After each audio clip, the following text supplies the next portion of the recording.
Good afternoon, everyone. Thank you for coming to our Personnel and Public Employees Committee meeting. We will get started right now, and we will start with a roll call. Members, please unmute your microphone. Vice Mayor Talamantes? Here. Vice Chair Kaplan? Here. Councilmember Vang? Here. And Chair Jennings. I am here. You have a quorum. Thank you so much. Leading us in our land acknowledgement and our Pledge of Allegiance, if you'll stand with us as we lead, Councilmember Talamantes will lead us. Please rise for the opening acknowledgments in honor of Sacramento's indigenous people and tribal lands. To the original people of this land, the Nisedan people, Cedro and Maidu, Valley and Plains Miwok, Patwin Wintun people, and the people of the Wilto Rancheria, Sacramento's only federally recognized tribe. May we acknowledge and honor the Native people who came before us and still walk beside us today on these ancestral lands by choosing to gather together today in the active practice of acknowledgement and appreciation for Sacramento's indigenous people's history, contributions, and lives. Thank you. Salute, pledge. I pledge allegiance to the flag of the United States of America and to the republic for which it stands, one nation, under God, indivisible, with liberty and justice for all. Thank you, Council Member. All right. We have the clerk who will call out our items, starting with item number 1. Thank you, Chair. The first order of business is the consent calendar, which consists of item number 1, approval of Personnel and Public Employees Committee meeting minutes. I'll move the item on consent. I'll second. Okay, it has been moved in second. Any questions, comments, or thoughts? Do we have any public comment? We do not. Thank you, Chair. We have none. Okay. All in favor, say aye. Aye. Oppose, abstain. Let the record show we are unanimous on item number 1. Next item. Thank you, Chair. Our next item is the review of applicants for the City of Sacramento Animal Wellbeing Commission. The seat needing recommendation today is seat M. The requirements for seat M are as follows. A member must have an expressed interest or demonstrated history of community involvement in animal welfare, operation of an animal welfare center or animal rescue, and must be at least 16 years old and not older than 22 years old at the time of appointment. We have 4 applicants for review today. Our first applicant is Rania Ahmed Amin. They do not appear to be in the audience. Hera Kosti, so not in the audience. Vivian Lee, they are not in the audience. They notified our office beforehand that they would not be able to attend due to prior responsibilities. And Itzel Martinez. Please come forward to the lectern, and you'll have 2 minutes to address the committee.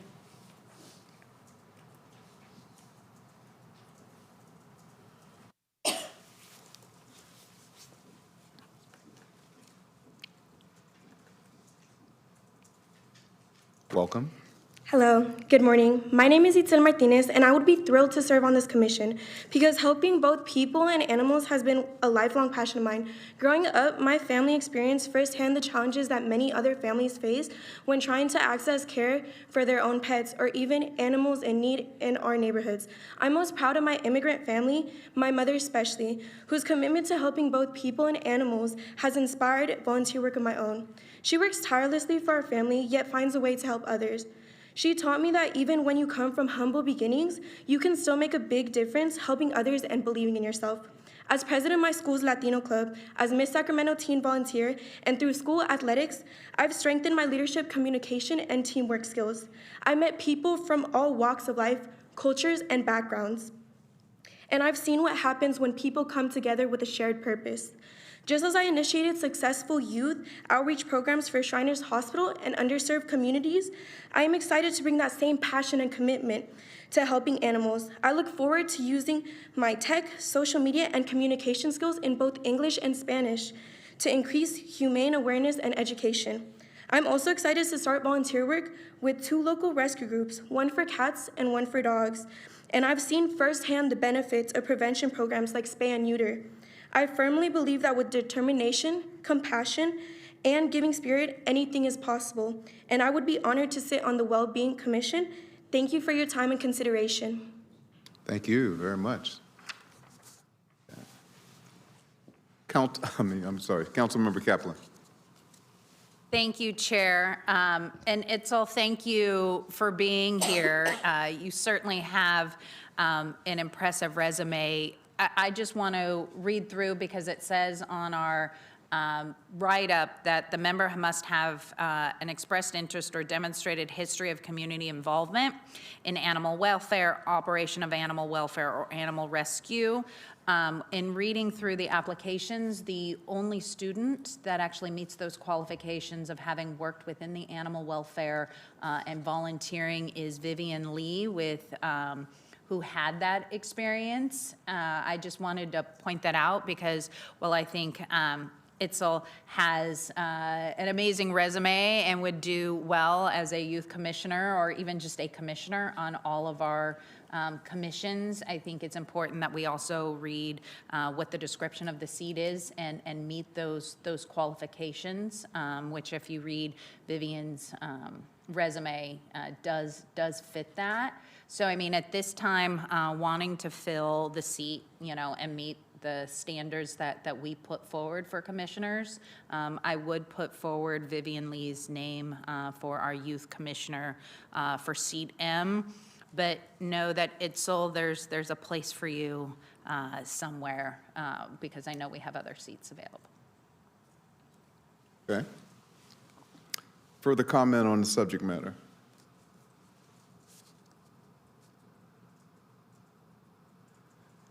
I know we have public comment on it as well, correct? Yes, we do. Okay. Thank you, Chair. We have one speaker slip for this item. Jared?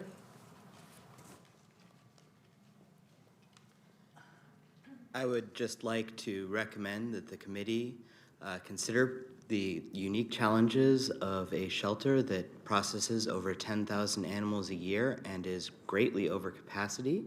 And I would encourage that any applicant who is considered volunteer directly at the shelter or work directly at the shelter so that they can become familiar with the unique challenges as well as with the language used within shelter programs, as I'm concerned that the committee sometimes seems to have a different view of what is going on down there than the actual things I see on the ground as a volunteer operating in all parts of that shelter. Thank you. Thank you.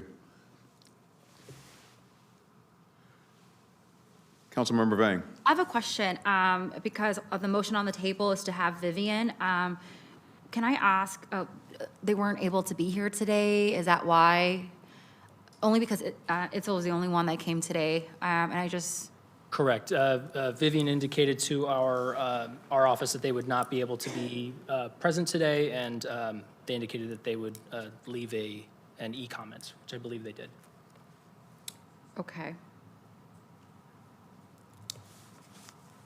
You know, one of the things I think it's people can show up sometimes and they can't, but this committee has a history of looking at the applications, how people fill them out. And when you read through Vivian's resume, she is the founder and president of Strive Against Stray and gained hands-on leadership experience in event planning and community outreach focused on animal welfare, as well as organizing fundraisers and toy drives and outreach efforts and working with Fosters and Paws and the SPCA.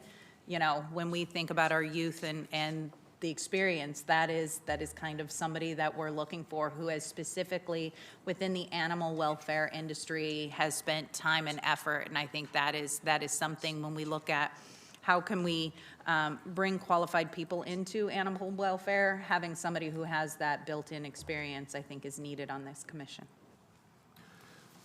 So I think my question is for the candidate who was here today and spoke to us just right now. Is that something that was left off of her resume or something was left off of her application? And is there more than we know? I just went by, it said, while I may not have formal professional experience in animal welfare yet, you know, it does say I have responsibility for pet care and helping animals. So I was saying, should we bring her back up and ask the question so that we Chair? can see that we're not missing an opportunity for the candidate that came and spoke today?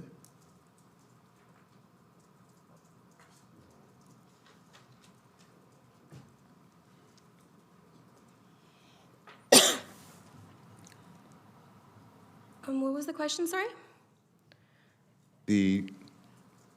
Can you describe, in reading your application, you said you had no experience in animal welfare. Can you just explain any further experience you've had with animals? Most of the experience that I've had is throughout my own community.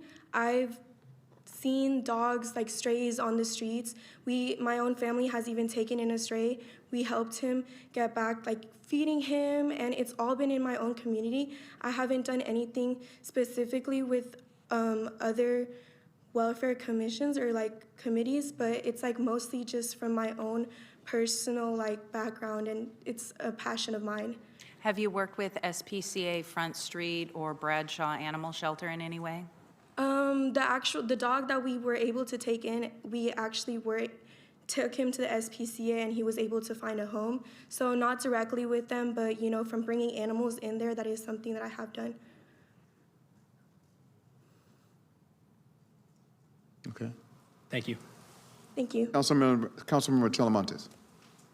I do think that Councilmember Kaplan, makes a good point on like the resume. At the same time, Itzel is here in council chambers, and it sounds like even though she doesn't have the experience working at Front Street or volunteering, she has personally helped a four-legged friend, and I think that maybe moving forward, if itself you can make a commitment to to volunteer a few hours at Front Street Animal Shelter to get that hands-on experience as you navigate your role as a commissioner. I think that would seal the deal for me. So I'd be happy to make a motion to appoint Itzel to this position. Yeah, before I decide which motion, well, that would be a counter motion, because, well, actually. She doesn't have a second She doesn't have a second and yet. I don't have a second yet. So which Yeah. First, I just want to say thank you for being here today. And, in your application, you did say, while you may not have formal professional experience, I actually feel like individuals like you that works in the community that oftentimes may not be part of the system is really important, because you have that lens that you can bring, and it's also a great learning opportunity.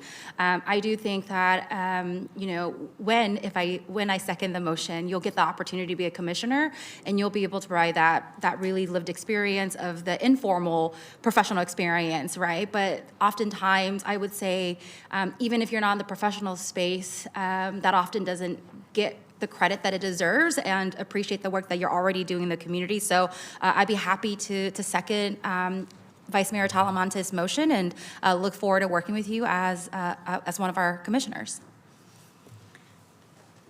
Okay. Vice Chair Lisa Kaplan.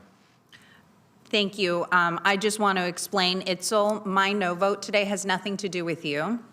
But I think we do a disadvantage for our 16 to 22-year-olds when we credit that they have to always be here for us to consider them. And Vivian was responsible enough to say she had a prior commitment, couldn't be here, and put in an e-comment. And I think it's really important when people apply to boards and commissions, they put as much information as possible to their qualifications, because people's schedule's different. This is during the day, so people may have to work. We don't know if she has a work obligation. So I feel it's important that we don't penalize, especially our youth that put in an application, are highly qualified for this, and were responsible enough to tell us that they wouldn't be able to get here. And that is nothing on Itzel, but my no vote is just for the fact that Vivian was responsible and she is the most qualified, which I think we need more qualified individuals on animal welfare. But I know, Itzel, you will do a great job, but I just wanted to explain why, what my no vote today is going to be. Okay, I got you. Okay, so we have two motions on the floor, one that does not have a second, and then the second that has a motion and a second. So we have to move forward with the motion that's on the table and vote on that. Correct. The motion by Vice Mayor Talamantes for, Seconded by Councilmember Vang. Okay. So I'm going to call the question on that, and then we will then figure out what we do from there, depending on, Call the roll. I'm sorry. Thank you. Call the roll. Okay, let's call the roll. Vice Mayor Talamantes? And Vice Chair Kaplan? No. Councilmember Vang? Yes. Chair Jennings? Yes. Okay, the motion passes 3-1. Thank you. Congratulations. If you'd like to come up and give a congratulations speech, we'd be more than happy to have you.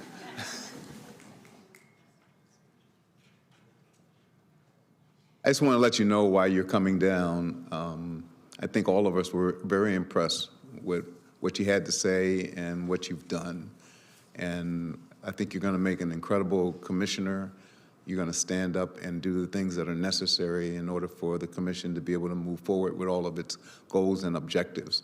And the experience that you may not have, we're going to make sure that you find a way to get the experience that's necessary for you to never have to deal with this kind of an issue in the future going forward. You with me? Yes, I would just like to say thank you and thank you guys for all your time. And I will really take this seriously, fully committed. Thank you so much. Thank you. Congratulations. Thank you. And Chair, if I can make a quick recommendation, Itzel, if you have time, there is a significant policy discussion about animal well-being control that is going to happen in a little bit. So if you have time, I would stay and listen. Okay, sounds good. I will be here. Thank Great. you. Thank you. thank you for being here today. The city clerk's office will follow up with you with next steps on confirmation. Okay. Next item, please. Next item is going to be the review of applicants for the Capital Area Development Authority Governing Board.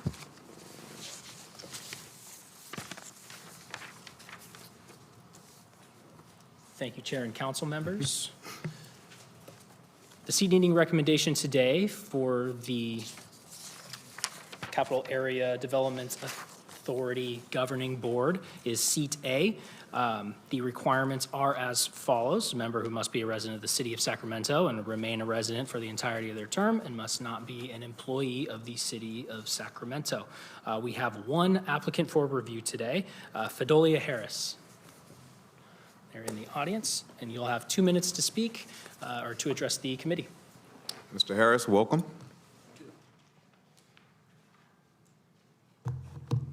I thought I should come since it didn't say Sparky. So, good morning, everyone, and thank you for the chance to explain why I'm interested in the seat and why I'm the right candidate for the appointment. Why not just retire and relax, right? It's pretty simple. I care, and I believe that I can help. Since leaving the city a year ago, I've stayed engaged with efforts to improve the quality of life for Sacramentans in the Central City and beyond. Serving on the CADA board would provide another avenue for me to use my passion and time to make our city a little better every day. Okay, but why me? Well, CADA's mission is to provide mixed income housing with superior property management, to develop complex infill projects, to build neighborhood amenities, to advance its joint powers authority priorities, and to facilitate the relationship between the Sacramento community and the state of California and the city of Sacramento. I believe that I'm uniquely qualified for this seat because I have proven experience in each of these 5 areas, and I'm a resident property owner within CADA's R Street corridor. I've not only entitled housing through the development review process with the city, I also grew up in low-income housing communities and have a strong appreciation for the difference that good property management has on the quality of life for our children. As city staff, I brought plans and ordinances to council to streamline the infill development process, as well as neighborhood amenities, including protected bikeways, the city's first 2-way cycle track, and alleys improved with permeable pavers and public art. I was part of the team that created the Downtown Riverfront Streetcar Joint Powers Authority and staffed the JPA meetings throughout its existence. Finally, I have 30 years of professional experience coordinating with the state of California and the city of Sacramento, as well as our regional partners to advance complex projects from concept through implementation. I'm ready to serve and eager to begin. Thank you, Mr. Harris. Thank you very for much. being here today. Chair, we have no more applicants. I'm here for any questions. Okay. Vice Mayor Talamantes. No public comment, right? Correct. We have no public comments on this item. Okay, one thing that, I've gone to a lot of retirement parties, and anytime that anyone says that they're gonna retire and they come from public service retirement, I just genuinely don't believe them. Right. Like, they almost pick up like 3, 4 different jobs and get more involved. But Sparky, congratulations on applying, and I'm happy to make the appointment, and pass the motion to appointment. It has been moved and seconded. If I could third it, I would third it. But it has been moved, and there's no one else signed up to speak. So with that said, really, really pleased with you stepping up and stepping out of retirement and applying for this position. Looking forward to having you continue the great work that you've done for so many years at the City of Sacramento. So with that, I will second the motion if it hasn't already been seconded. All in favor, say aye. Aye. Opposed? Abstain? Congratulations, sir. We're looking forward to putting you back to work. Thank you, appreciate it. And the clerk's office will follow up with you with next steps. Next item, please. Next item is number 4, review of applicants for the City of Sacramento Parks and Community Enrichment Commission. The seat needing recommendation today for the Parks and Community Enrichment Commission is seat J. The requirements for seat J are as follows. A member of the public at large must have an expressed interest or demonstrated history of community involvement in parks and community enrichment. We have 13 applicants for review today. One thing I will note is applicant Randy K. Stevens emailed us later last evening, notifying our office that they are withdrawing their application from consideration due to work conflicts. So they will not be here for review today, and they do not wish to be considered for the position. So our first applicant is Kelsey Brewer.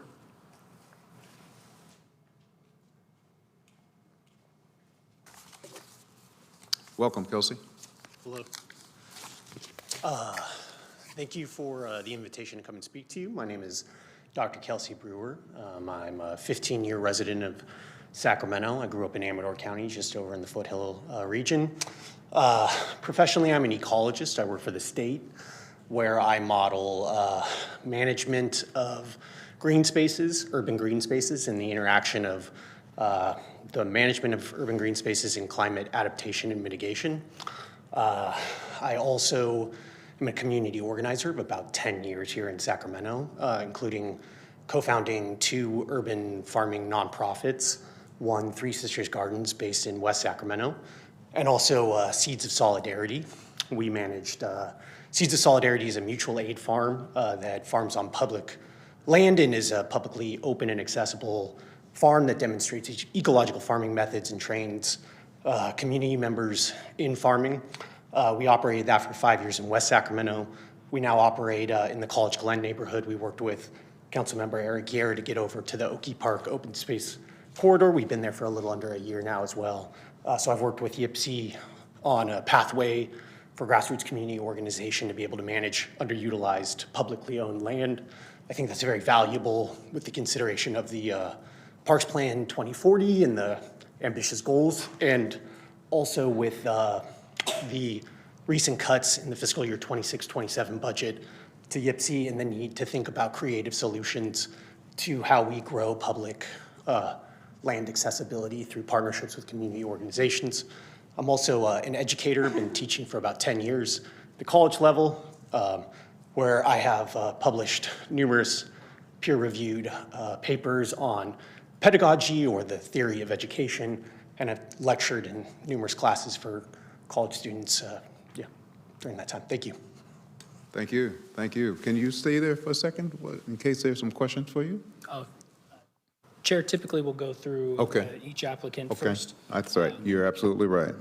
Just do a quick pause for kind of a I Yeah. want to tag on for every applicant to answer Yeah. a question. Yeah, I think if every applicant at the end of their 2 minutes can say how many YPC events they've attended throughout the year, that'd be great. Just say the number of events. How many commission events I've attended? No, just YPC events where like you volunteered at a park event through YPC. Yeah, have volunteered over a dozen times at Oki Park events for YPC. Perfect. And Thank I've you. also worked with YPC as well, several, Jason Weissman's group. Yeah, thank yeah. you. If you guys could, the applicants, after you're done with your 2 minutes, just say how many times you've volunteered with YPC. That'd be great. Our next applicant is Ryan Chase.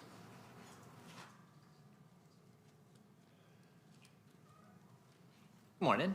How you doing, Mr. Chase? Good, how are you? Good to be here. Thank you for having me. Glad to be here, applying for this position with the Committee for Parks and Community Enrichment. My name is Ryan Chase. I live and work in Sacramento as a senior designer for a landscape architecture company. And so in my experience in that field, I've worked on a number of parks projects, from the master planning process through construction and construction administration through the installation process. And I would like to serve on this commission because I believe that open spaces are an integral part of this city and what makes this city such a great place to live. The Trust for Public Land says that Sacramento has about 89% of our residents live within a 10-minute walk of a park, which puts us about 32% higher than nationwide averages. And that doesn't account for any accessibility or mobility challenges that our community may face, but it does make this place a great place to live and a place that I would like to have an impact on this board.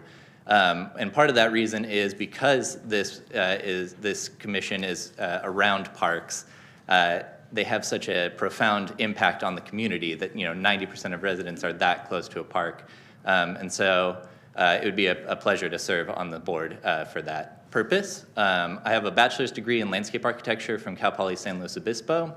And have worked for about 7 years in the profession of landscape architecture, working on parks from pocket parks, urban infill parks, all the way through to larger native developments along riverfronts and so forth. And thank you for your time. Thank you. And to answer your question, I have not yet had a chance to serve on any of those, so appreciate it. Thank you. Thank you. Our next applicant is Uriel Delgado.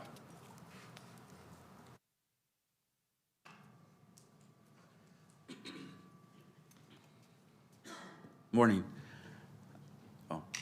Morning. Good morning. My name is Uriel Delgado. I currently serve as the director of HSI at American River College. My interest in this commission is through my experience in working in education. I've been in the educational field for over 10 years, serving first-gen low-income students, such as myself. It's through these experiences that I understand how public spaces like public parks impact students' well-being and educational paths. And in my experience in visiting these parks, I understand and see the inequities that some of these parks face when you go to parks that are not well lit or have empty nets. And it's part of these inequities that give me the passion to serve on this committee to help bridge some of these gaps that these parks face.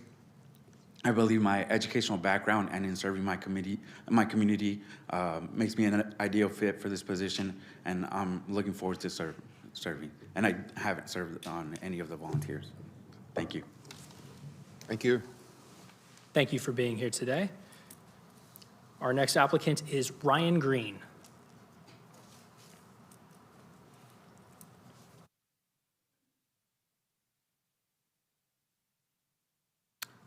Welcome, Mr. Green. Thank you. My name is Ryan Green. I'm interested in this position just because I know how much Sacramento has to offer. I moved here from Buffalo, New York about 8 years ago and fell in love. Basically describing knowledge or interest is like seeing the poppies at Fremont Park and how that just made a reason for people to get outside, super accessible. It doesn't make sense how it was for 40 days and stopped. I want to get involved in not just having it be there for 40 days, but be there year round and then add it to other areas, make a downtown walking tour. I'm on the board for the Capitol Mansions Neighborhood Association as a treasurer, and we have a historic walking tour that we've been developing. And I'm on the board for the local Sierra Club chapter. And so I'm a California naturalist through UC Davis, and it's just a passion of mine, and I want to be able to use my passion to get involved, give back, and having 2 teenage stepsons that went to the Yipsy skate park events over summer when those were going a couple years ago, and how just having events like that that are accessible for a wide range of people is important.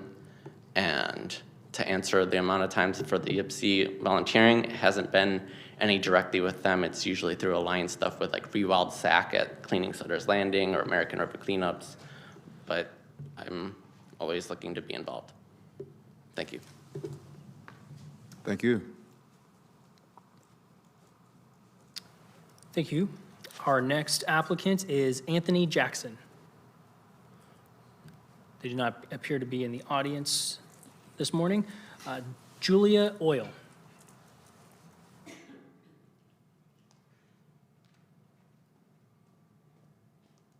Welcome. Thank you. Good morning, committee members. Thank you for the opportunity to interview for the Open Parks and Community Enrichment Commission seat. My name is Julia Jackson Oil. I'm a resident of District 4, and I am eager to contribute to the Parks Commission. As a public health professional, I'm well-versed on how equitable access to green spaces, opportunities for physical activity, and meaningful social connection can determine a community's health outcomes. Here in Sacramento, which neighborhood you live in directly impacts your life and experience. Where I live in District 4, I can easily walk to a number of parks, community activities, farmers markets, and more. Throughout the city, there is a stark contrast in those opportunities, where, for example, just across the river in District 2, there's not a single city-funded community garden. A long history of racial discrimination and disinvestment have led to these present-day disparities in our city. I'm interested in serving on this commission because I want to contribute to ensuring our community has equitable access to park space and recreation opportunities. I have a master's degree in public health, and I currently work at Civic Thread, a local nonprofit focused on achieving health equity in the built environment, where I contribute to designing opportunities for community voices to be prioritized in public plans, policies, and investment. And I've worked on advancing safe routes to parks, schools, and healthy retail throughout Sacramento, and particularly in North and South Sacramento, areas that have been identified in the Parks Plan 2040 as highest need due to park access gaps. Through these experiences, I've gained expertise in reviewing plans, making recommendations, and elevating community priorities with a lens of health equity. I'm excited to share my passion and expertise with the Parks Commission, and I thank you for your consideration. And I have yet to volunteer at a Yipsy event. Thank you. Thank you for being here today. Our next applicant is Kevin Murphy.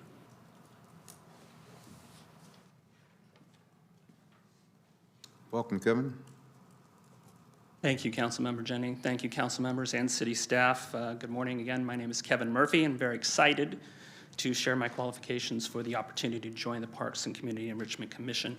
I'm a lifelong resident of Sacramento County. I moved to Midtown to the Newton Booth neighborhood about a year ago, where I'm a member of the Neighborhood Association. I currently work as a public information officer for California State Parks, where I represent the department's 4 public commissions to the media, elected officials, and community stakeholders. Through my previous experience as a public information officer for Caltrans, I worked with Sacramento City staff and residents in the planning of projects targeting underserved communities funded by the Clean California program. These projects included the recent beautification improvements to Highway 99 in South Sacramento, and grant programs like the Florin Road Community Beautification Project, the Dixie Ann Neighborhood Clean and Green Alleyways Project, which coincidentally I worked with Sparky Harris on. Great appointment, by the way. I also worked on the Del Rio Trail Project. Aside from my work history, I was appointed to the Carmichael Recreation and Park District Advisory Board of Directors, where I served for several years. And I was also Carmichael's community representative to the Sacramento Parks Foundation. I also served on the Facilities, Transportation, and Finance Advisory Committee for the San Juan Unified School District. I'm a graduate of Cal State Chico with a degree in Recreation Administration. Additionally, I'm an Eagle Scout, and I've mentored young men and women as an adult leader for Scouting America for the last 20 years. For me, the field of Parks and Recreation has been a lifelong commitment, and I hope to continue that commitment by offering my passion and my experience to both protect and expand access to the city's valuable recreational resources and programs for the enjoyment and enrichment of all. Thank you very much. Thank you. Thank you for being here today. Our next applicant is Brian Newman Lindsay.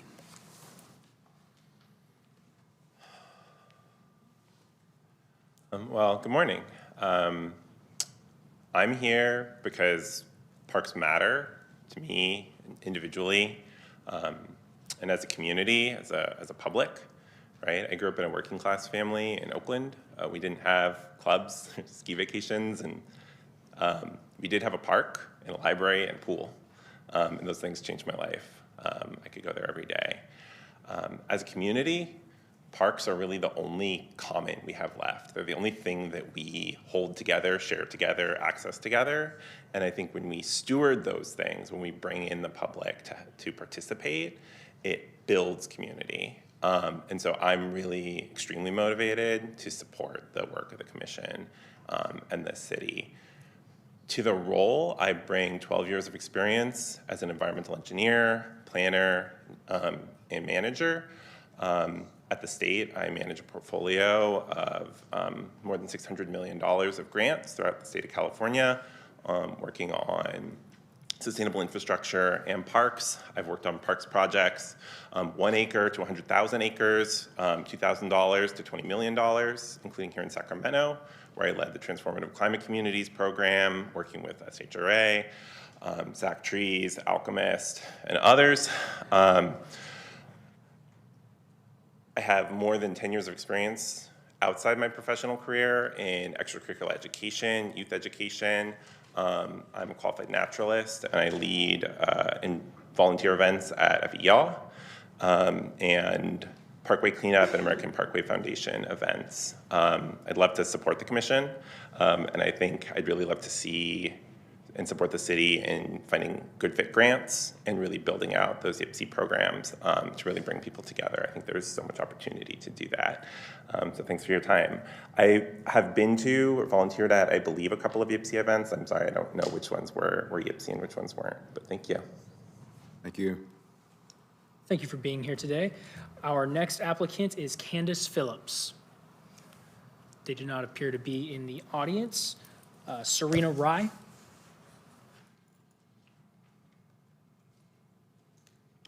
Welcome, Ms. Rye. Hello, my name's Serena, and as someone who was born and raised in Sacramento, I was first introduced to the YPC department in high school when I participated in summer at City Hall. This civic engagement program was the start of my passion for public service and local government. I had the opportunity to learn about how our city operates, and I was even actually part of the group of students that helped launch YPC's Instagram page and brainstorm outreach strategies for YPC programs. Today, that Instagram page has over 5,000 followers and continues to connect residents to city programs and services. Whenever I come across it, I remember how passionate I was about being able to help make that happen, and it's still something that I'm passionate about, which is why I'm here today. YPC was instrumental in forming my career interests and in giving me outlets to explore my passions in high school. It also provided me a space to meet other youth from around the city. So I'd like to serve on the Parks and Community Enrichment Commission to help make sure that other people, especially youth, continue to benefit from YPC programs. My goal is to help shape YPC policy so that all Sacramento residents feel supported and at home in the city in the same way that I do. I believe that Sacramento and its YPC department have a lot to offer to make life more fulfilling and more enjoyable, and I want to help bridge the gap between existing services and the people that would benefit from them but don't know they exist. I also want to improve programs to make them more accessible and beneficial for residents. I would use my experience as a former Sacramento Youth Commissioner to hit the ground running. I've already received training on Sacramento City policies and procedures related to boards and commissions, and I have experience reviewing master plans and annual budgets. After being away from Sacramento during college, it's great to be back at City Hall, and I would love the opportunity to give back to my community. Thank you for your consideration. And since being back from college and being back in Sacramento, I have recently discovered the Volunteer in Parks program. I did it in May at Land Park, and I was out of town during June, but I'm hoping to have that be my monthly thing I do, because it was actually really fun. I recommend it to everyone. Thank you for being here today. Our next applicant is Michael Stone. Michael Stone is not in the audience. Stacy Tolles. They do not appear to be in the audience. Jose Verdeen. They're not in the audience as well. Chair, that concludes our review of applicants. I am here for any questions. Great, thanks so much. Okay, we will now have the opportunity to, that is for this? Public comment. Next time. Oh, Okay. my apologies. No problem. Thank you. We will now deliberate and have my colleagues, Lisa Kaplan, Vice Chair. Well, Chair, we certainly have a wealth of applicants.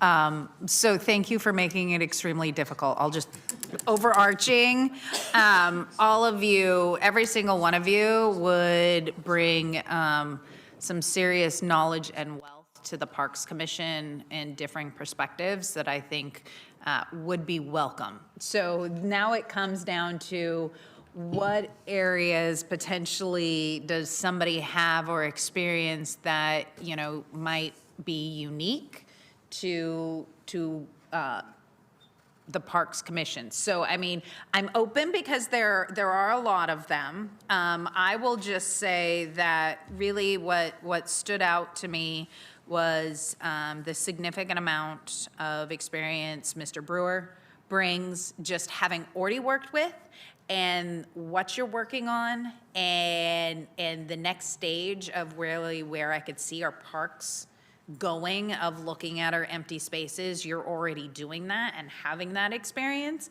For me, listening to everyone, that was just something that grabbed me a little bit more, because I know in my district, while I have community gardens, we actually have a significant wait list. And that's not something my district should just have, where, you know, District 2 should have. And, you know, I want to just say, Miss Oil, your experience was amazing. I love, Miss Rye, that you have come back and the experience that you have with the Youth Commission in our city, because I want everybody that applied, and Mr. Lindsay, your experience, like listening to all of this, please keep applying, whether it's Parks Commission or others. I want to have this difficult decision with every appointment, because we do have amazing residents in the city of Sacramento. I look forward to hearing my colleagues, but I will tell you, Mr. Brewer, there's your current experience, what you're doing, and that's something that I would just like to see more happen in the city of Sacramento outside of my district and what you're doing in District 5, but I look forward to hearing to my colleagues. Councilmember Myvang. Thank you so much, Chair Jennings. I just want to thank everyone who came today, and also thank you for stepping up to apply to be appointed. And thank you for also making this incredibly hard for us. I think it's always great when we have a strong palette of candidates. Sacramento rightfully deserves talented, passionate commissioners. And so really just want to thank each and every one of you for submitting your application. Yeah, it's a tough one. I think out of all the candidates, Mr. Brewer did speak to me most, but before I go to him, I do also just want to acknowledge, because we have a public health person in the field as well, Julie. I really just want to give you kudos and thank you for applying in and talking about the ways in which how neighborhoods impact your livelihood. And then for Serena, thank you for launching the Instagram page for YIPSI and being a product of Summer at City Hall. And so it's really great. Congratulations on graduating and coming back home. And so just all really great applicants. But I think for me, Mr. Brewer stood out mainly because, especially as the council member for District 8, we've been talking to a lot of property owners about really making sure we don't have blight and how do we activate these spaces. And we've had a lot of conversations with the developers about activating these spaces. And I think actually what stood out for me was when you talked about needing to just have creative solutions, especially during these hard times budget conversations. I know we just passed our budget recently. We're going to be engaging in really soon next budget already, and I think it's really important to also take a look at that. As well, and you have also done dozens of YPSI events as well, and so my recommendation, although this is a hard one, would be to put a motion to appoint Dr. Brewer for the Sacramento Parks and Community Enrichment Commission. So that would be my motion on the table. Okay. Noted that it's been moved in second. We'll continue the discussion. Councilmember Vice Mayor Karina Telemontes. Just want to echo what my colleagues have said, that having so many qualified applicants that are eager to help change the landscape of Sacramento and how we do parks, our most important public space, it makes us so grateful to have you apply. And like they said, some of the things mentioning D2 and the lack of parks out there, and Sierra Club, Cal Poly, American River Educational Field. Dr. Rudiel, thank you so much for applying. I think that there's a space for you here in one of our commissions. And Mr. Newman, getting creative on finding grants and figuring out how to secure more dollars. So I was really impressed with that. So I'm happy to, support the motion on the table. I do thank Mr. Brewer for volunteering with the City of Sacramento and our Parks Department throughout the years. Thank you very much. I can't say much more than my colleagues have said. I just will tell you that in my time at the City of Sacramento and working on this committee, this is probably the most qualified group that I've ever seen come before me. And so I'm trying to take notes on this agenda item I have up here, and I ran out of space. And so I had to turn it over and try to write on the back and try to connect each one of you to the points that you made. So they've all spoken very highly. I'm willing to support the motion that's on the table. But I do want to make sure that all the talent that's in the room continues to apply for some committee that we have here, where you can utilize your talents in helping the City of Sacramento to the greatness that we all want it to be. And so keep trying, don't give up on this, because we need your talent. So with that, there's a motion on the floor. Is that right, Clerk? Yes. And we have a second? Yes. So I will call the question. All in favor for Dr. Brewer? Aye. We are unanimous in that decision. There's no opposition. Dr. Brewer, congratulations. Good to see you. And I hope to see all the rest of you as we continue on forward.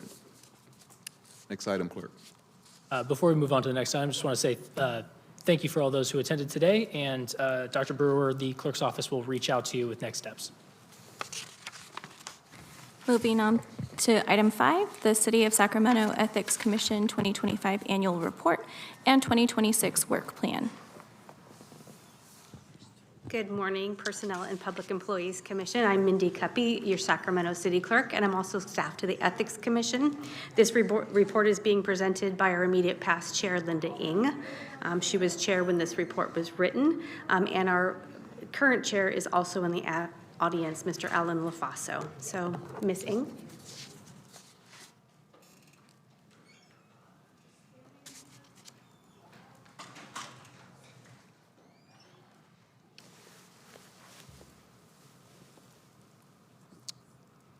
Good afternoon. Good afternoon, Chair and members of the committee. My name is Linda Ng, and I had the privilege of serving as chair of the Ethics Commission in 2024 and 25, following my service as a commissioner from 2018 through 2025.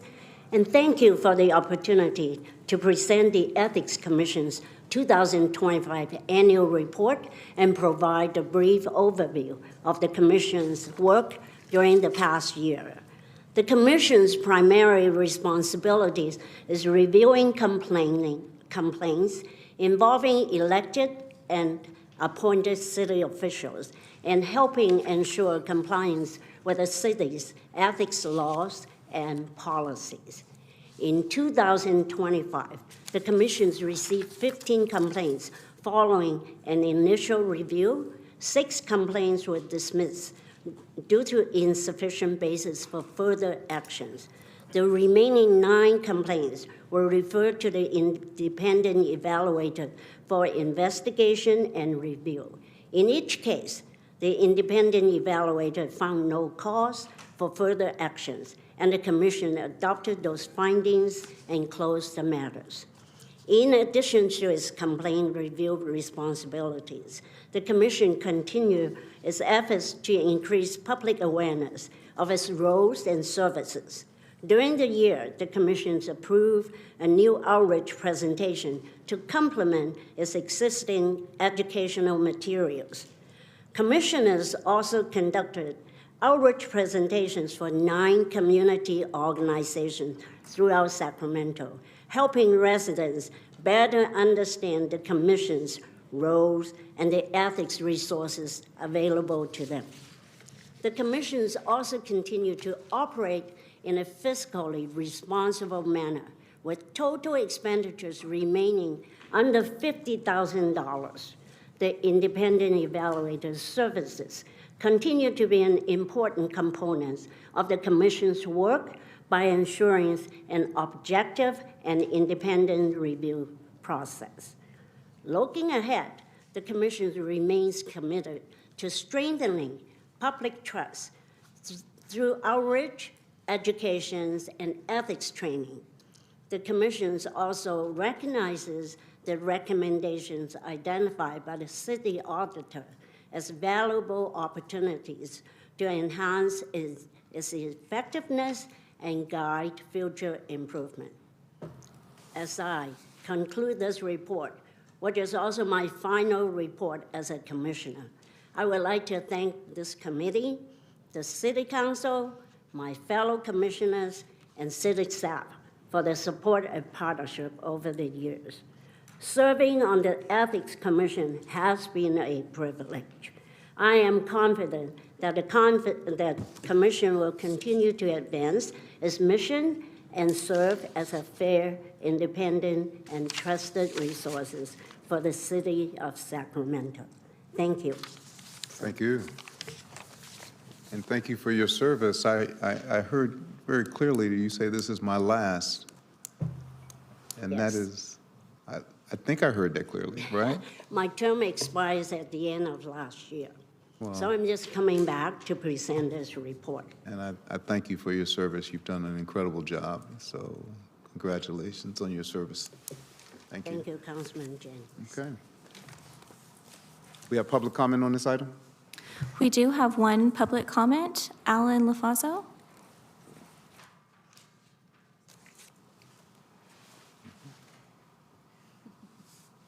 Thank you, Matt, Mr. Chair, and members of the committee. I did think I was going to be under the 2-minute limit. I embrace what my former colleague, 2025 Chair Ng said. I'm the 2026 Chair. I just wanted to hit 2 points in our work plan as the current chair relating to costs and training. I actually didn't know how the training item on our report was going to land from a cost standpoint. We had some really good training last night at our June meeting, and I learned something for the first time, which is that the enabling ordinance from 2017 mandates that commissioners are supposed to get training once a year. And in my estimation, this, my 3rd year as a commissioner, is really the first year that happened. And I, in many respects, attribute it to the pressing of my colleagues in these annual reports for that training, which, as you see from the report, was continued from last year and former Chair Ng alluded to. So I hope you'll embrace that part of the report.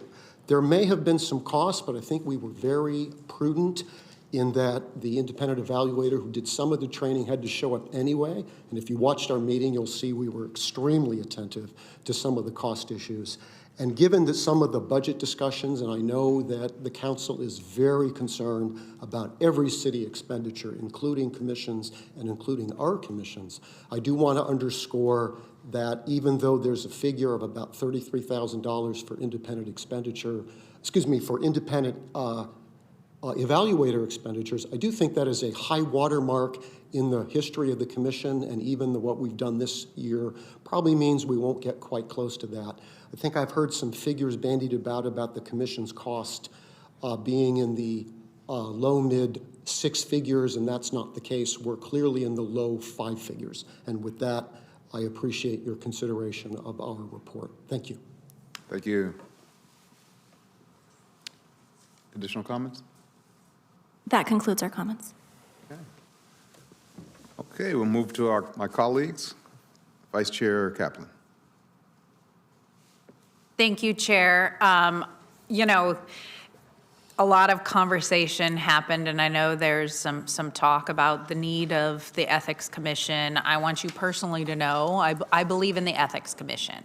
And I think the city auditor report was timely, and I think it's maybe a time, as you talked about, what is the strategy, continuing the training, but also making sure that our Ethics Commission is not used as a way for political punishment, because, you know, people can continuously file frivolous charges against a staff member or a council member, and then the cost of investigations. And I think that's one thing of looking at how do we weigh and balance accountability and oversight, as well as another look at what should be under the authority of the FPPC and what should be under the authority of our Ethics Commission, and making it viable. And so that's really what I'm looking forward from the Ethics Commission as you do your work this year, of the report next year of, you know, what is a way to make the Ethics Commission stronger, viable, more, you know, it's the balance. I don't know more of what, but maybe pausing and looking at how do we make it so that it does have a statement and a say, but understanding, you know, certain decisions that have already been made by this council of what authority the Ethics Commission has. So I think there's a lot of work of what can we do, what does the future look like, and how do we balance all competing needs, which I don't think there is one answer, but I know those commissioners who are still involved, and Alan, you specifically, are up to the task, having been around for a long time. So thank you, continue your work, and I look forward to hearing more from our commission. And I would move this forward to council for approval. There is a motion on the floor to move it, and Vice Mayor Talamantes. I'm happy to second the motion and also request, like Councilmember Kaplan said, to please work with our city clerk's office to determine, like, if a complaint comes in, is it valid? Because otherwise the city clerk's office is spending thousands and thousands of dollars on things that are not real. So like one person can submit a complaint for 15 different things, and then the city clerk's office has to go investigate every single one of those. And so if you guys can just work with the city clerk's office to figure out a process for that for next year's work plan, I'd greatly appreciate it. Thank you. Okay. We have a motion on the table, and seeing no other speakers, and a second as well. All in favor, say aye. Aye. Opposed? Abstain? We are unanimous. Good job, Ethics Commission. We appreciate you so much. Thank you very much. Next item, please. Thank you, Chair. The next item is to initiate a final plea pilot program to promote adoption or rescue senior animals and animals at risk of euthanasia.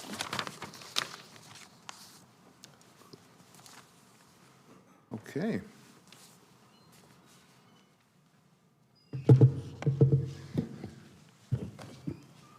Good afternoon, Chair Jennings and members of the committee. My name is Ryan Hinderman. I am the Interim Animal Care Services Manager. And the Front Street Animal Shelter has initiated a 7-month pilot program designed to provide greater adoption and rescue support for animals at risk of euthanasia. For background, our shelter works very hard to provide life-saving outcomes for all animals that are safe enough and healthy enough to either adopt or send to rescue. Over the past quarter, April, May, and so far in June, we've averaged a 90% live release rate for dogs, which is considered no-kill by many industry standards, since there will always be a certain percentage of dogs in shelters that are too sick or injured or too dangerous to be adopted out. We are also highly successful at finding positive outcomes for healthy adoptable cats. While the live release rate for cats this quarter has averaged 75%, that's primarily driven by irremediably suffering sick and injured cats and a very high intake of neonatal kittens, which have a low rate of survival without their moms. However, there are some animals that have substantial behavioral issues or medical issues that make it very hard for them to find a home. And with our very high intake and limited shelter space, we sometimes must make difficult euthanasia decisions in order to operate humanely within our capacity. Final plea is one name for a marketing strategy used by some shelters. The strategy involves publicly advertising that individual animals are at risk of euthanasia, often with a specific date when euthanasia is planned. The goal is for potential adopters or rescues to act with urgency to find a positive outcome for that animal. This final plea pilot program was suggested by the Animal Well-Being Commission and supported by staff, and the Commission wanted to bring this item before the committee to continue the policy discussion of this pilot program as we embark on the remaining 6 months of the pilot. A working group of the Animal Well-Being Commission was formed in April, and they have been meeting with staff with their ideas for the pilot program. Going forward, staff will continue to collaborate with the Commission and collect feedback from our staff and our dedicated volunteers to determine the final plea pilot program procedures.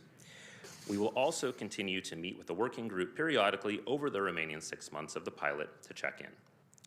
Prior to the conclusion of the pilot, staff will return to the Animal Well-Being Commission to report on the results of the program and seek input on whether to continue, modify, or discontinue the pilot program.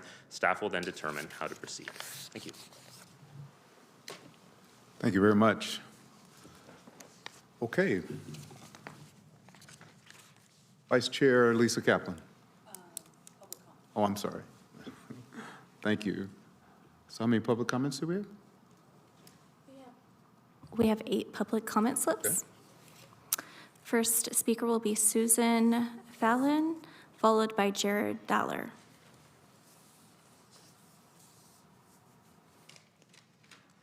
Welcome. Thank you. Good morning. My name is Susan Falcon. I support the final plea. In 2025, Front Street killed 1,823 animals. That is roughly 5 animals intentionally killed every single day. That is exactly why final plea matters. Final plea was meant to be a simple, life-saving notification tool, not a controversial concept, not a radical policy, just a basic effort to give animals one last chance. Yet there are serious concerns with how this rollout has begun. The current interim director, Hinderman, has made it clear repeatedly that he is not in favor of this program or euthanasia transparency in general, which raises the question as to why the first dog selected for the final plea's soft opening had aggression concerns with either humans or other animals. I have to wonder whether that selection was intentional in order to undermine the program. Clearly, I wasn't alone in my concerns, as even former director Zimmerman called out the aggressive nature of dogs selected and said Front Street was forced to implement final plea.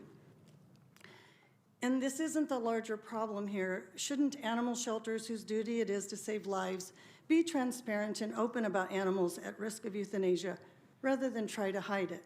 What really makes Front Street look bad is its continued resistance to honest communication about their euthanasia protocols. What should be unacceptable is that there are still no written procedures clearly stating how euthanasia decisions are made, how animals are deemed available for public adoption, how rescue-only decisions are made, and how related life and death shelter policies are applied. This interim director has had more than enough time to make sure that those fundamental operating procedures are in place. Without them, not only is public safety put at risk, but animals will continue to be arbitrarily and unfairly labeled, misclassified, Thank you for your and set up. comments. Thank you. Jared Thaler.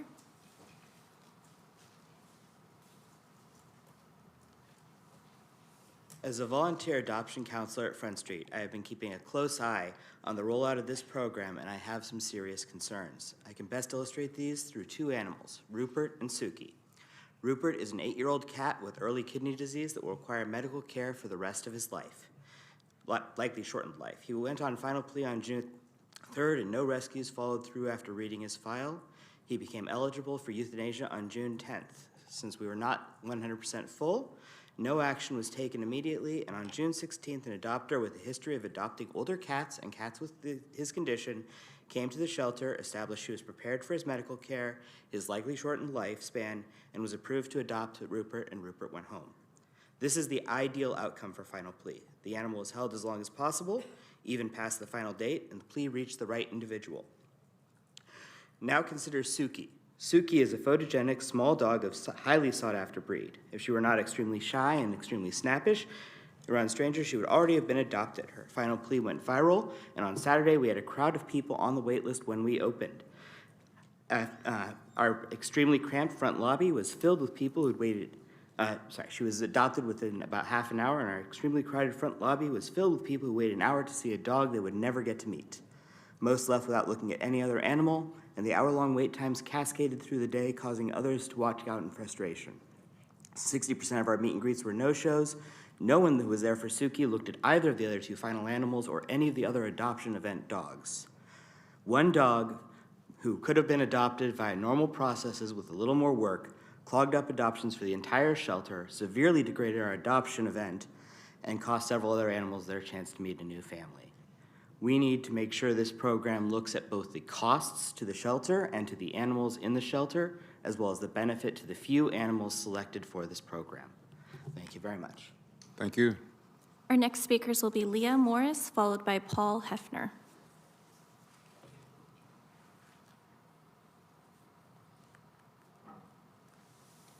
Welcome. Hello, thank you. Hi, I'm Leah Morris. I wanted to say first, congratulations to all of you on your various election outcomes. Thank you for that. And also thank you for your appointment of a youth commissioner. I myself had read their applications and agreed that both Vivian and Itzal were the most qualified, and I appreciate the discussion today.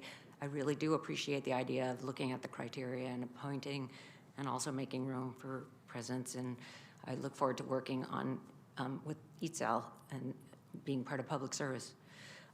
I'm here today to ask if you would hold this motion in your committee after hearing all the public discussion. I did send you each an email discussing some of these points, and I just really want to reiterate that this animal welfare, this at-risk proposal was presented to our commission in a very draft form in May, and we had a variety of discussion about what was the ultimate design of this pilot. It was not finished in May, and then the item was moved forward to your committee. Now we have seen another set of edits from the interim manager. I've never seen those before this today, so it's hard to say that that came from our commission to be moved to you. I agree with some of the points from the interim manager, but I just want to say that this was quite a hurried process, and the commission has not had the opportunity to fully vet this discussion. As you can hear, there's some possible unintended outcomes that I think we should be looking at and gathering, and I'd appreciate if you would consider holding this in your committee. Also, we absolutely have started, the shelter has started the program, and I anticipate that we would report back to you on this in our annual report, as we've done in years prior when we've initiated new activities. So I appreciate your time to consider the reality of some of the process here. Thank you for your time. Thank you very much. Paul Hefner.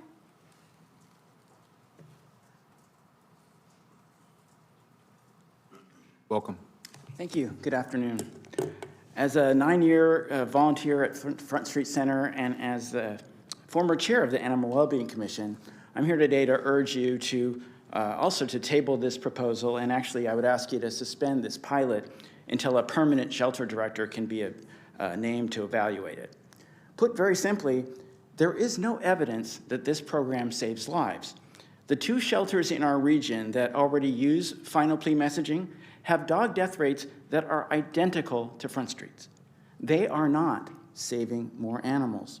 And what's more, this strategy directly contradicts what we know regarding public attitudes toward animal shelters. The fact is, more than 2 out of 3 people who add a pet to their home each year never visit an animal shelter. Wonder why?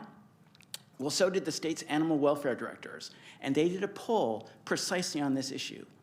What did they find out? The biggest reasons people go elsewhere. They don't want to be sad, and they don't want to see animals who are at risk of euthanasia. This proposal takes that very messaging and makes it the centerpiece of their strategy. That doesn't bring people in, it drives people away. What's before you today are 2 sort of different versions of the same flawed approach, one that the legislature had an opportunity to consider and rejected. And it also fails to consider the things that the research shows truly do impact adoptions in a positive way, and that would be foot traffic, conversion rates, and animal returns. You're being asked to do all this without a permanent animal shelter director in place, the very person you would want to consult with about something like this. It's unwise, it's unadvised, and it puts at risk the very animals— Thank you for your comments. Thank you. Those of us who spend time at Front Street that we're trying to save. Thank you. Next, we have Dia Good, followed by Julie Verga.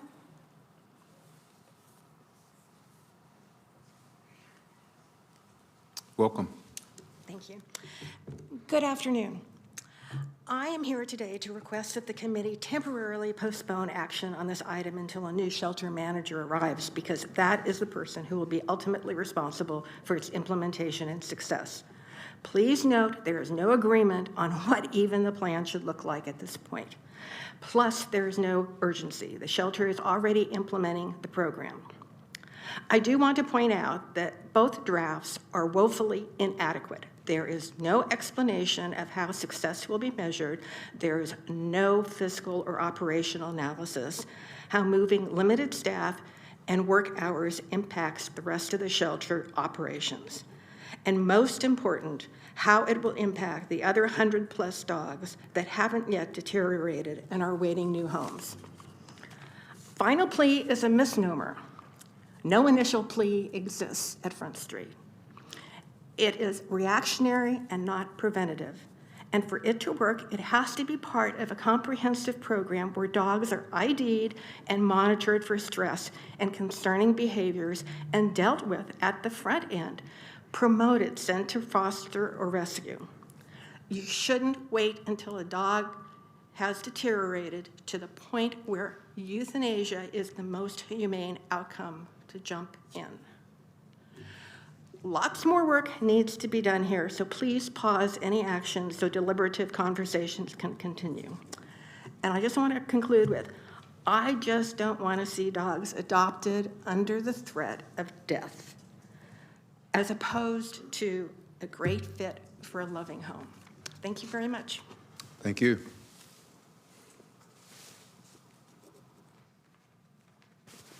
Welcome. Thank you. Good morning. I was going to read from my notes, but I'm just going to throw them out the window and just kind of talk about why final plea or how it came to be. So we, as a commission, came together and voted for it, okay, after we'd had extensive working group conversations about why it was necessary and what was important to make sure was included in the final plea. We've seen many shelters that have implemented a similar program, including Bradshaw and Stockton, and I also included an executive summary because I know this is a longer story than we have for today. But Stockton Shelter does a very simple notification of euthanasia, which is really what this is about, okay? It's just to alert the public that these animals' lives are at risk. When you have over 2,000 animals, you know, a lot of animals that are dying, and the question becomes, Are they really irremediably suffering? Do they have behavior issues? Or could they be available for public adoption? Could their lives be saved if people knew what they were up against? Or could a rescue save them, which maybe oftentimes they need a little more work. So one of the key things that we found in this rollout is that initially some of these dogs were really aggressive, and that was of concern because this was supposed to be kind of a soft rollout. Nobody wants aggressive dogs available for public adoption, yet these dogs were not only on final plea, but they were available for public adoption. What became really clear, and what is the larger concern, is there are no written policies or procedures regarding euthanasia, regarding rescue only, regarding whether dogs are safe for public adoption or not. That needs to happen first before final plea will have any chance at all. Furthermore, we have in our own city code a great ordinance regarding dangerous dogs and potentially dangerous dogs that gives the language to Front Street Shelter to utilize and make Thank you. Your time is complete. those corrections. Thank you. Our last two speakers will be Hillary Bagley-Franzoya and Kelly Benedict.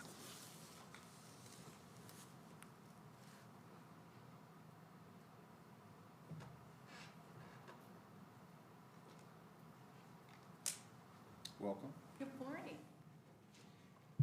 My name's Hillary Bagley, and I am on the Wellbeing Committee. I'm also on the team board with Bradshaw, and I used to be on the SPCA board back in the 80s. So I've been doing this a long time.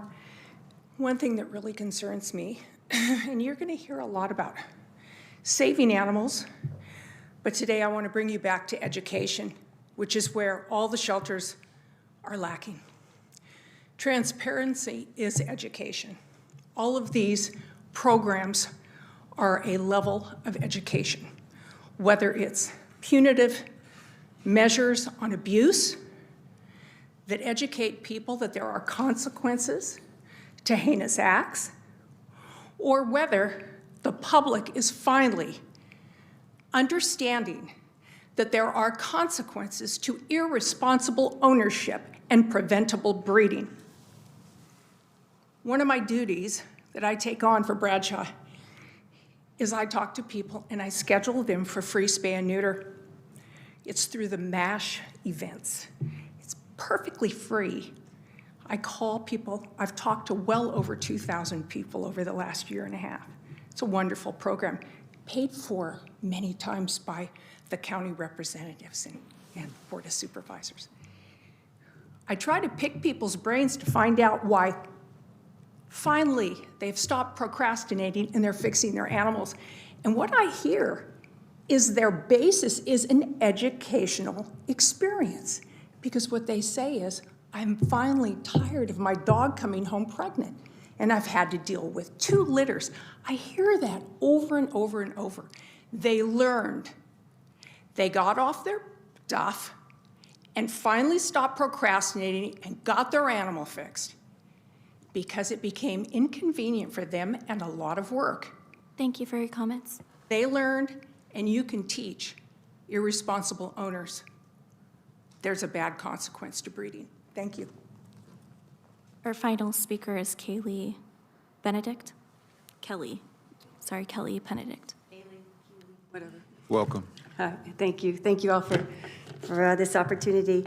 Yes, Kelly Benedict. I am also Animal Wellbeing Commissioner, and my real job is I'm a corporate commercial pilot, but I founded a nonprofit called Pilots and Pups. Lisa, I've come to one of your, thank you for having the adoption events. I heard that there's no evidence that this final plea works. Well, I can tell you there is evidence because my airplane is usually full of dogs that are being transported because there is a rescue who has found out about this dog potentially being euthanized, and then they call me to get the dog out. Fresno, Stanislaus, Stockton, Bradshaw. Next week, I'm flying a dog for Bradshaw to an adopter in Portland. Why? Because they found out through final plea. It's kind of a no-brainer, and almost every other shelter that I fly for knows about final plea or has a final plea. It may be called something else, but final plea works. And the animals can't wait. They can't wait for us to kick the can down the road. They're dying.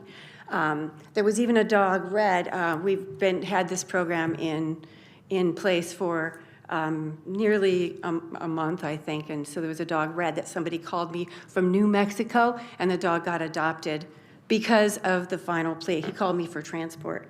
So I know that people are, it's advertising, they say, gets people away, keeps them away from the shelter, but that is so not true. People want transparency, and they want to know that they're coming into the shelter. They want to know the dogs that are available and that may be put down.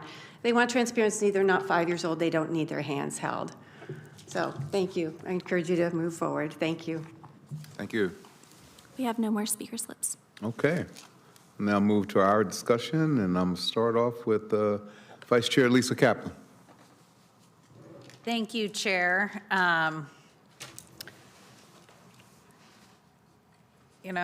I wish we had more PP&E meetings like this. This has definitely not been a simple one of a one and done and appointments. I really want to thank everybody who's here. I want to thank the Animal Wellbeing Commission. I know there is a split from current commissioners, former commissioners, those within the industry. I think what sits with me as the elected policymaker is recommendations from our Animal Wellbeing Commission. But generally how I experience is there is a fully baked proposal that comes to council and council says, yeah, and then we go back to the commission and get commission's input. And something that causes me to say, I don't know whether this is right or wrong, but I think we should pause, is we are truly in the middle of hiring a new manager of our animal care division. And as an elected, I would, we have an interim, but we're in the process of hiring somebody. And for me, I'd want to talk to whom we'd officially hired, who has experience in the industry, that I can sit down and discuss the pros and cons, because I did a fair amount of research. I do, and looking at the reports I know the pros are visibility, community action, and transparency in trying to get those adopted. But the cons are potentially impulsive adoptions, placement risks if we truly don't understand the nature of behavior, the psychological toll on volunteers, and potentially compassion fatigue. And what's presented to me in the report, I don't necessarily know what is right now for Front Street.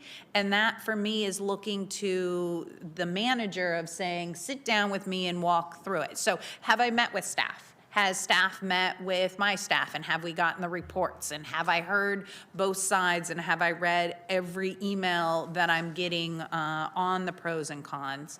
But part of me also takes a step back and I go, if we're going to implement a new policy or a new program, which I find a little concerning that the pilot has started without council direction that it started. So part of when I say pause, I would like to pause even this pilot because I don't have all the information. And I think generally this should come from the manager of animal care, and if not the manager, our assistant city manager. And that's, as a council, I would want to pause until I have all the information. But my ultimate underlying question that I don't feel has been answered is, does implementing this policy and pilot program address the systematic issues that we're looking at with overpopulation or with animals not getting adopted? And so with that premise of a question, I'm not sure enough has been presented to me to say, I know one way or another where I am going to be. So colleagues, I would like to pause. I'm not saying yes or no. I think I want to, as a council member, so that I have enough information, pause, so that we can hire a new manager of animal care and get that official hire done. 2, one of the things I did not see is for our Front Street volunteers, a survey of them. How do our volunteers feel about it? Because they're the ones that are actually going to be implementing. And Jared, thank you for telling your story, because I hadn't heard that.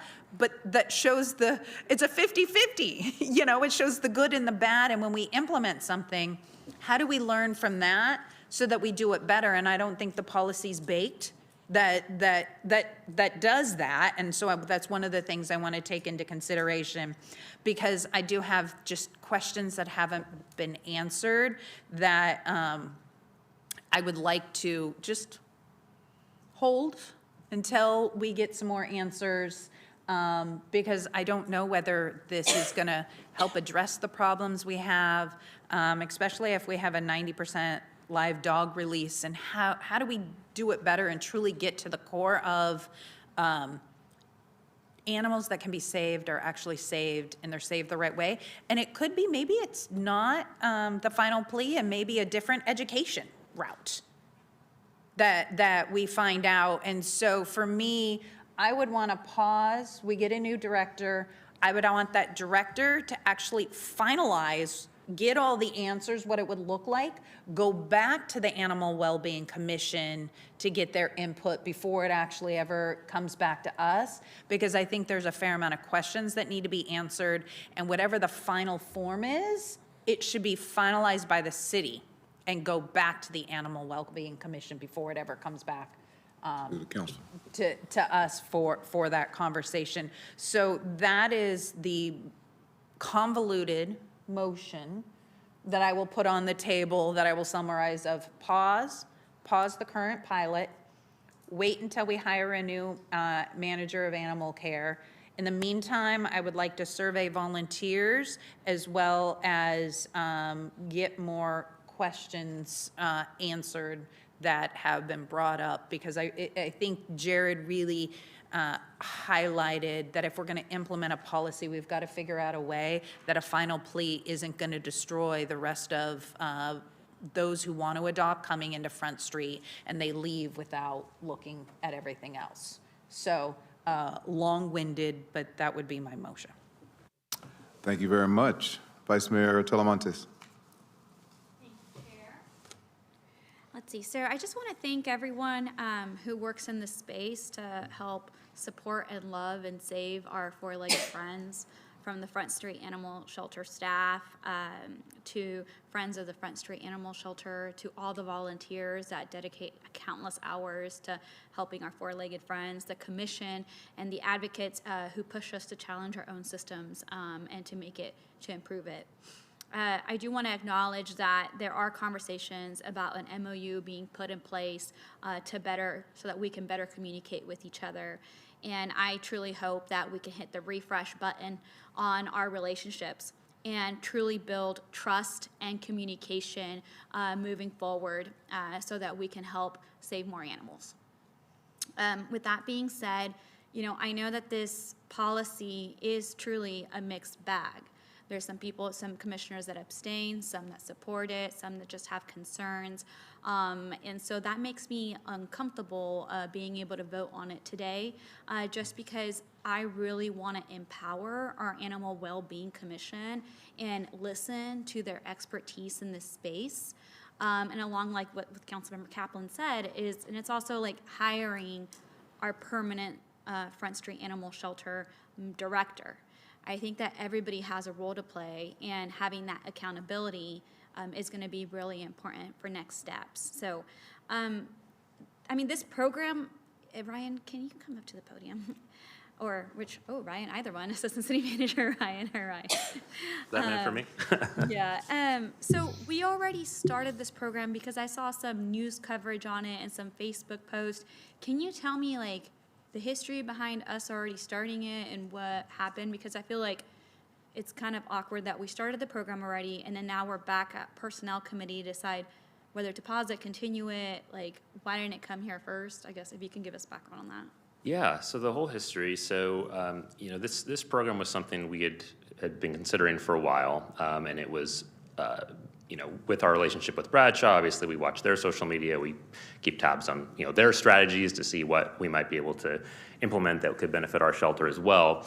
So this was something that myself and our public information coordinator had been discussing. It came up as a suggestion with the commission. And we met with the Bradshaw team. This was back in February, I believe. And had a discussion with them about the program. They had a lot of positive things to say. They didn't have hard data supporting sort of the cause and effect relationship of some of their marketing strategies, but they said, hey, correlation-wise, like almost all the animals that we put in this program end up getting adopted or rescued. So myself and our public information coordinator met with Director Zimmerman at the time, kind of pitched the idea. The director at that time was not particularly supportive of the idea, but then retired shortly after. I was placed in interim, and then we had the commission meeting. I had conversations with Matt and with Tom Pace at the time, and Assistant City Manager Michael Jasso. And we said, hey, on our end, we would support some version of this program. We have our concerns, and I'll present those concerns at the March Animal Wellbeing Commission, because I think some shelters, the way they do this program raises a lot of concerns for me as far as outcomes for animals, public image, and some of the things that some members in the audience today brought up. But I was comfortable with some version of that program. At that meeting, Assistant City Manager Jasso was on the dais and said, hey, we are comfortable with a 6-month pilot program. The commission also wanted this to go to council to get sort of a formal support for it. We found out that this committee was actually the right place for that to go, although normally my understanding was it's normally done at the annual work plan. So it was kind of done concurrently. The commitment for staff to try a pilot was sort of done, was sort of committed to, and then bringing this to PMPE was also committed to as sort of a way just to solidify and gain input on this process.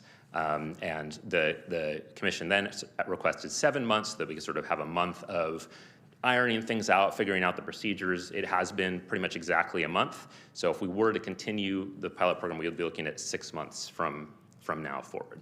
That's the history. Okay, that's helpful. So everything that's written in the staff report today, is that what was presented at the Animal Wellbeing Commission, or was more information added after the input of the commission?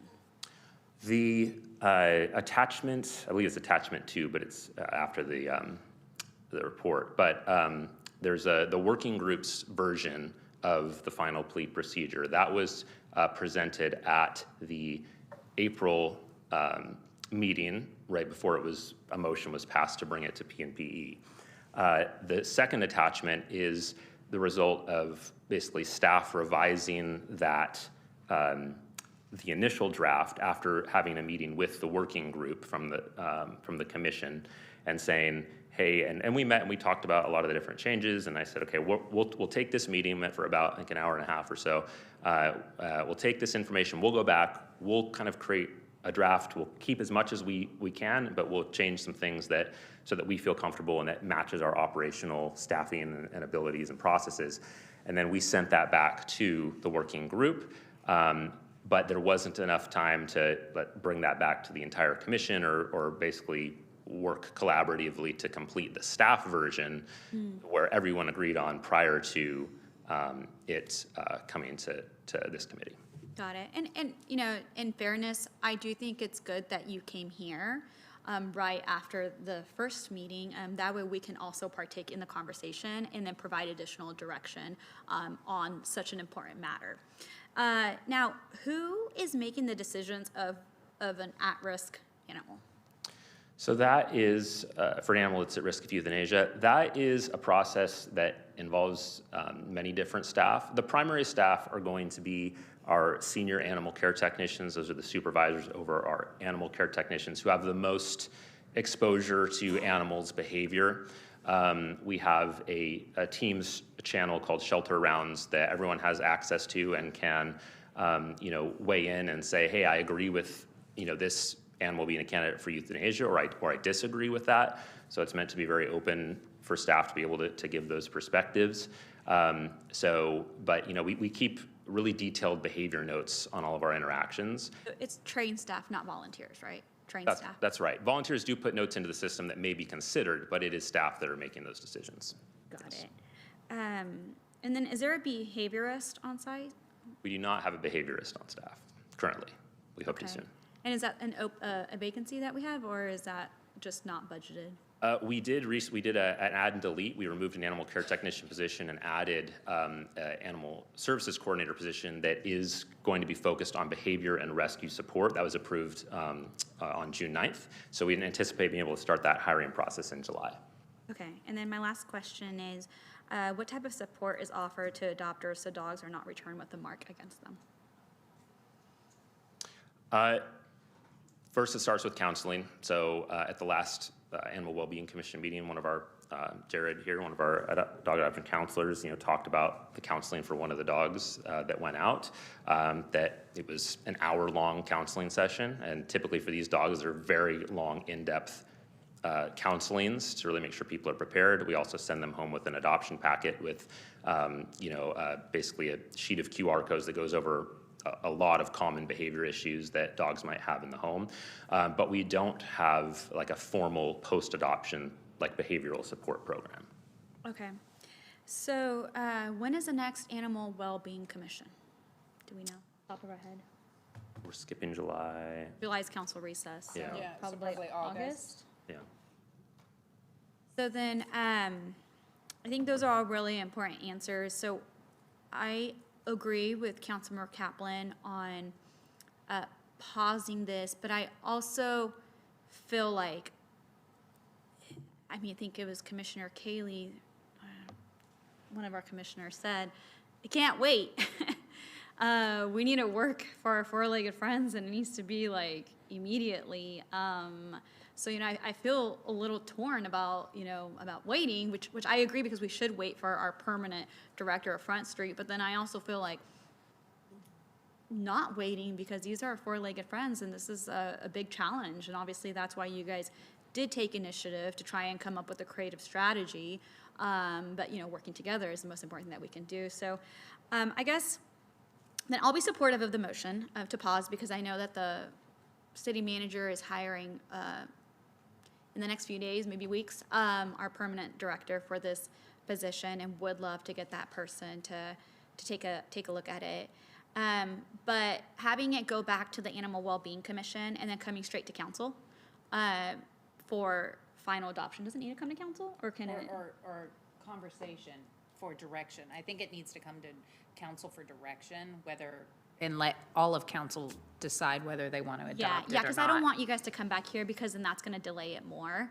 So after your Animal Wellbeing Commission, where you guys all talk about it and be able to answer these questions, come directly to council and have it be agendized immediately. Yeah, and I think that, I'm okay with that, as long as we've officially hired, and the new director and the policy is in final format. So it's not changing in between, so if a final format goes to the Animal Wellbeing Commission and they change it, then they've got to, I think there should be, you can't change it and approve it and send it to council, kind of almost like, the first hearing and the second hearing, so that people have an opportunity when it's final. So if it takes two Animal Wellbeing Commissions to get the final, then come to council, I'd be supportive of that. I'm hesitant when things are amended on the fly and then come straight without giving the public or others the opportunity to have an opinion. A fully baked product. Fully baked that doesn't change. Committee, the next Animal Wellbeing Commission meeting is August 12th. Okay, that works. It gives time. But I don't want that item to come if we haven't hired a new director. Yeah, that's part of the motion. Yes. Yeah. So, yes, ma'am? Yeah. I was just going to ask, what is the timeline on hiring the director? Yeah. I texted the city manager, and he said it should be soon. Oh, soon. Soon. Oh, soon, very soon. Okay. So the answer is soon. Okay. Okay. Okay. So just to clarify, the motion that's on the table, to pause the pilot program, to wait to hire the new director, and to survey the volunteers to get an idea. That's part of, for that to be part of the consideration. Okay, anything else I missed? That when the new manager is hired, for them to fully bake a policy and take it back to the Animal Wellbeing Commission. And then come back to council. Come straight to council as opposed to coming back to this body. Yeah. Okay. Did you get that direction? Got it? Yeah, I think the one thing I would say with the fully baked is that something we've learned in this first month is, you don't know what you don't know. Like, it's been such a learning process, and there's so many intricacies to it that, this would be a pilot that would be implemented, not like a permanent policy. So I would hope that we could have some flexibility with, changing things as it goes, as we learn, like, that one thing works better than another, or that we're seeing certain negative effects in certain areas. Some flexibility with, as being a pilot, to modify, to kind of perfect it as time goes on and fine tune. And I think that's expected in a pilot, but when you have the policy, the language should be baked. So we need the language baked. Where the implementation of the language is where you learn in a policy of how you do that, but the language of the policy should not be changing. Okay.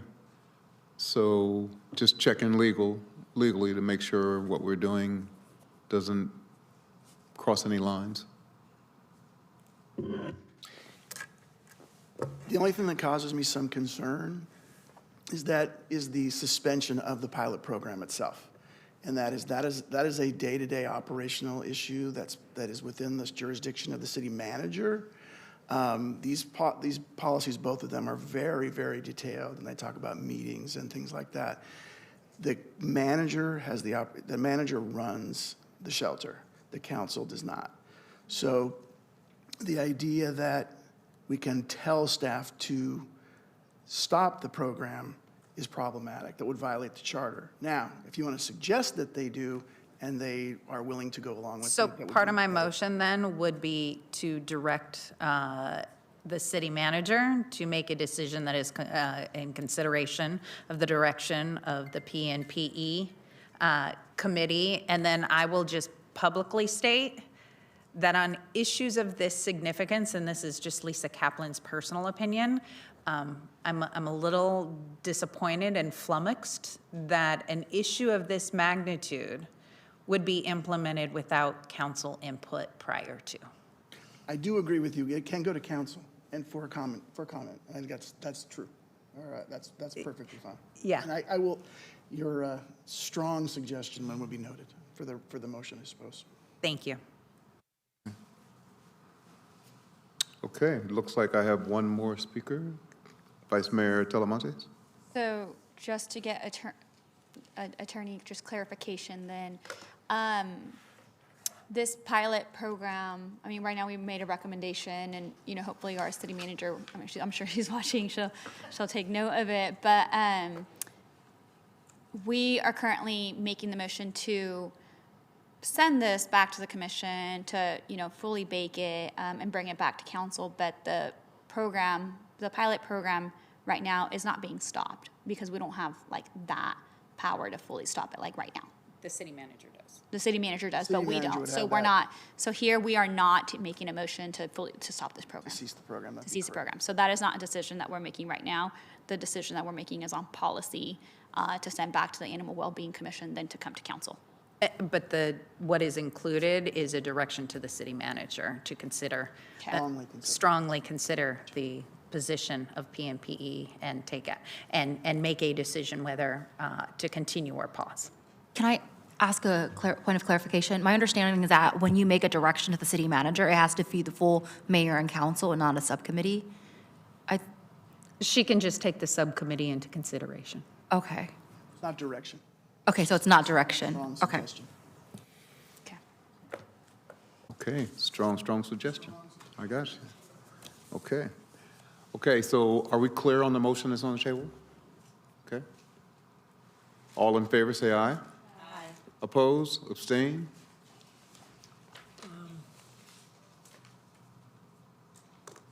I'm sorry, Chair, to clarify, the motion was made by Councilmember Kaplan and the second was made by Councilmember Talamontes. Thank you. There you go, clear. Okay, so our next item is committee ideas, comments, questions, and meeting reports. Hearing none, seeing none. Public comment on items not on the agenda? All in, all done? Okay. So with that, we will adjourn this meeting and thank all of you for being here with us.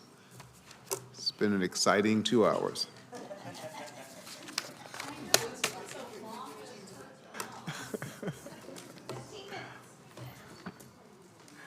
We will be back in 15 minutes.